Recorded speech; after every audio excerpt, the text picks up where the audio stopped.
Hi, this is Nick from PrimeLoops.com. Right now I want to show you how to beef up your bass sounds in Reason. The way to go about that is to make a copy of the bass patch that you're using. Take that copy and high-pass filter it, and then run it through some reverb, and then mix that sound back in with the original bass sound. What you'll end up with is the addition of some brighter harmonic content towards the top end of the frequency spectrum. Let's go through the steps required to create this effect. The first thing you'll want to do is create a subtractor. I'll attach it to the mixer here. I'll open up our patch. I'm going to open up a bass patch called Ank Bass PL5, which is included in our Essential Reason Synths refill. I'll just navigate to the Subtractor folder here, go to Bass, and load up Ank Bass PL5. Here's the bass sound. Now if I want to beef up the mid to high frequencies of this sound so that it will cut through a mix even better, I'll first duplicate the subtractor, and then I'll select both the subtractors by holding down Shift and selecting them, right-click, and go to Combine. This will place the subtractor devices in a combinator.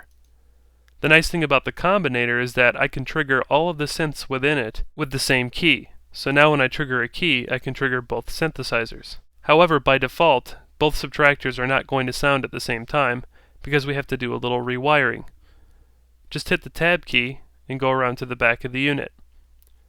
Now the main thing to notice is that in the external routing section here on the back of the combinator, there's only one stereo input, and of course we have two synthesizers to route.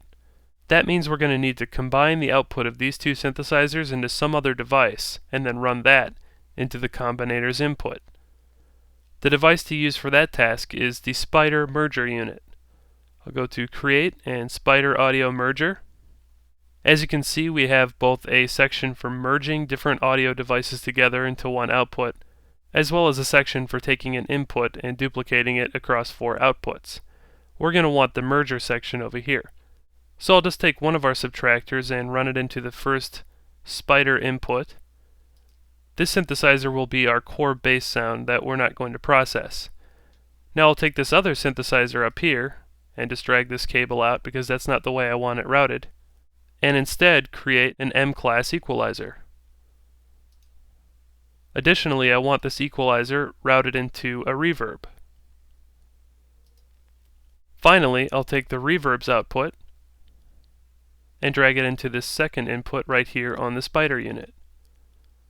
Now we have both of our synthesizers running into the Spider Audio Merger. Now that we have both of our synths running into this unit, I can just take this one output here, drag it all the way up into the combinator input.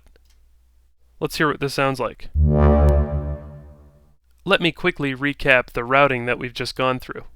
Now first I created that subtractor, I loaded up the bass sound, and then I right-clicked on it and duplicated it.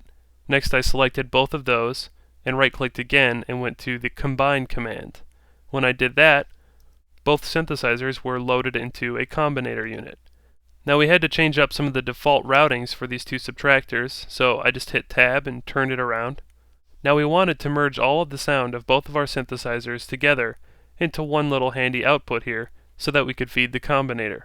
I created a Spider Audio Merger and Splitter to do that job. I routed one of our synthesizers into the first mono input on the Spider device. Next, I took the other synthesizer and routed it into an M-class equalizer. That equalizer is going to fulfill the task of filtering out all of the unneeded low-end frequencies on this copy of the bass sound. Next, that equalizer is feeding an RV7000 reverb unit, and then the output of the reverb unit is going into the second input on the Spider device. Last, I took all of the merged audio from the Spider and dragged it up here and dropped it onto the external routing input on the combinator. Now I can trigger all of these sounds with one key press on my keyboard, and all of the sound will be routed down into the Spider, which then in turn routes sound back into the input of the combinator. Now the way the sound is developing at this point is that I have two devices playing the exact same bass sound, except one of those devices is also going through an EQ and a reverb.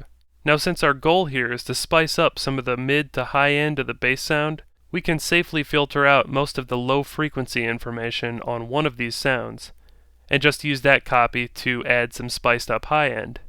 So first I'm going to enable low cut, which cuts out everything below 30 Hz on this equalizer. I'm also going to enable the low shelf filter, which has an effect from 30 Hz to 600 Hz. I'll audition the sound for you while I manipulate these parameters, and you can hear some of the low end being filtered out.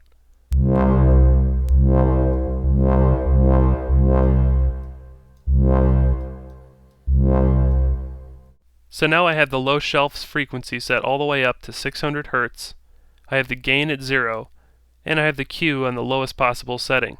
That's giving us a nice, smooth, low-end cut.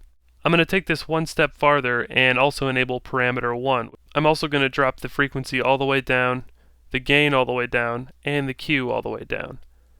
Now, as you can see, we have very little low end, so that this layer is only really having an effect from around 312 Hz, all the way up to the top end of the frequency spectrum.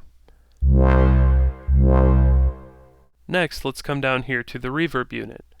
I want to bring this decay down quite a bit so that it doesn't trail off so much. Also, I'm going to manipulate the high EQ and just roll off some of that high end to make the bass sound a little less bright. Next, I'm going to bring the dry wet value to about 40. Here's what it sounds like on 40.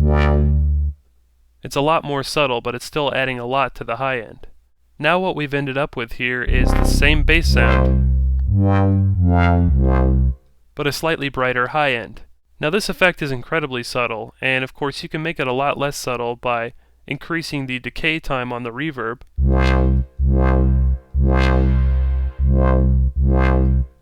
or by increasing the dry wet parameter.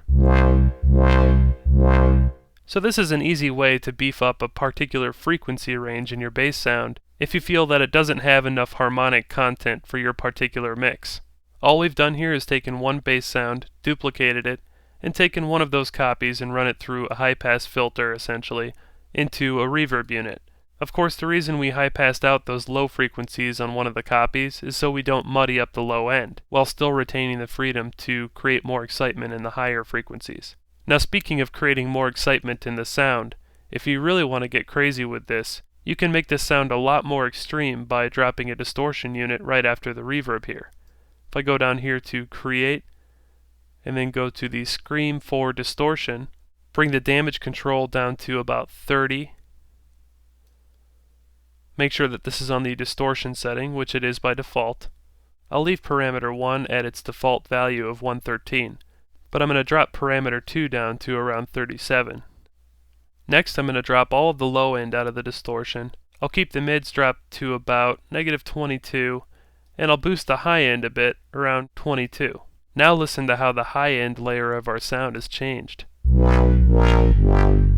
Just as a quick point of comparison, let me bypass all three of these devices, the EQ, the plate reverb, and the scream unit. Here's the simple doubled up sound without any processing.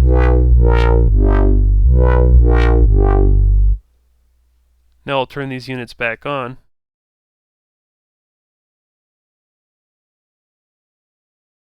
And here's the processed high-end layer again.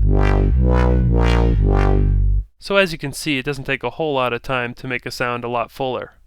I'll see you next time for more audio production tips and tricks. Stay creative.